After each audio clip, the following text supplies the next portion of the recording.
Anda kembali menyaksikan segmen sport di Kompas Pagi. Tak ada waktu istirahat, Laskar Sape Kerap langsung berangkat ke Mongolia untuk berlaga di ajang AFC Challenge League. Madura United akan menghadapi klub SP Falcons Mongolia pada hari Minggu mendatang. Madura United Paulo Menezes bersama skuad Laskar Sape Kerap langsung berangkat Kamis siang ke Mongolia usai menang dari PSIS Semarang di Stadion Gelora Bangkalan di lanjutan Liga 1. Di Mongolia, Madura United memiliki waktu 2 hari untuk penyesuaian dengan cuaca dingin sebelum melawan SP Falcons dalam ajang AFC Challenge League. But our mentality, when I arrived in this club, I told them, look, we have to start now to create a new mentality, a winning mentality. So let's to prepare in the same way the first game in Mongolia, and let's to be competitive to represent Indonesia in the best way and Madura United in the best way. Hasil pengundian fase grup memastikan Madura United sebagai tim asal Indonesia harus berlaga di Mongolia. Madura United berada di grup E bersama SP Falcons, tim asal Mongolia, dan Swai Ring, tim asal Kamboja. Madura United akan berada di Mongolia pada 27 Oktober hingga 2 November 2024 mendatang. Madura United wajib menjadi juara grup atau runner-up grup agar lolos ke 8 besar AFC Challenge League. Didin Muhyiddin, Kompas TV, Bangkalan, Jawa Timur. PSMS Medan gagal menang saat melawan PSPS Pekanbaru di Stadion Baharudin Deli Serdang Sabtu lalu. Karenanya PSMS tidak ingin membuang peluang untuk meraih kemenangan saat melawan Persiraja Aceh meski bermain tanpa penonton.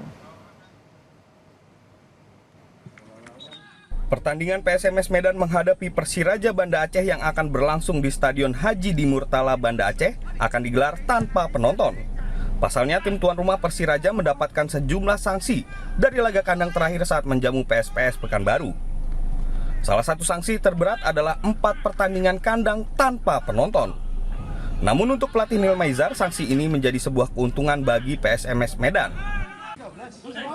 Dia kekurangan orang ke-12 ya, pemain ke-12 ya. Ya itu kita memanfaatkan. Mereka tidak ada dukungan dari penonton karena nggak bisa menonton dan tidak boleh. Ya mudah-mudahan situasi ini kita memanfaatkan, kita bisa memanfaatkan situasi ini tidak ada dukungan dari penonton. Ya mudah-mudahan kita bisa berhasil apa yang kita inginkan. Saat ini PSMS Medan berada di peringkat ke-6 Grup A Liga 2 musim 2024-2025. PSMS mengumpulkan 10 poin hasil 2 menang, 4 imbang, dan 1 kalah. Dedi Zulkifli Tarigan, Kompas TV Medan, Sumatera Utara. Sekjen PSSI Yunus Nusi kembali menegaskan hampir tidak mungkin FIFA menerima permintaan Bahrain untuk memindahkan pertandingan Indonesia versus Bahrain di lokasi netral. Pernyataan ini disampaikan Yunus Nusi kepada awak media Kamis pagi di Jakarta. Yunus Nusi menyebut permintaan Bahrain untuk memindahkan lokasi pertandingan ke tempat netral dengan alasan keamanan sangat mengada-ada. Apalagi terbukti Indonesia selalu jadi tuan rumah yang baik untuk tim nasional negara lain yang bertamu.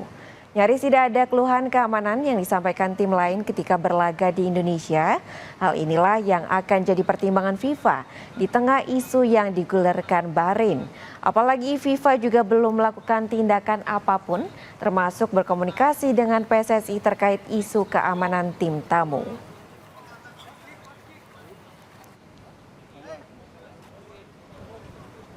Ada respon dari FIFA sebelum surat itu akan datang, maka mereka harus datang ke Indonesia dulu untuk menanyakan apakah Anda mampu dan aman untuk melaksanakan itu.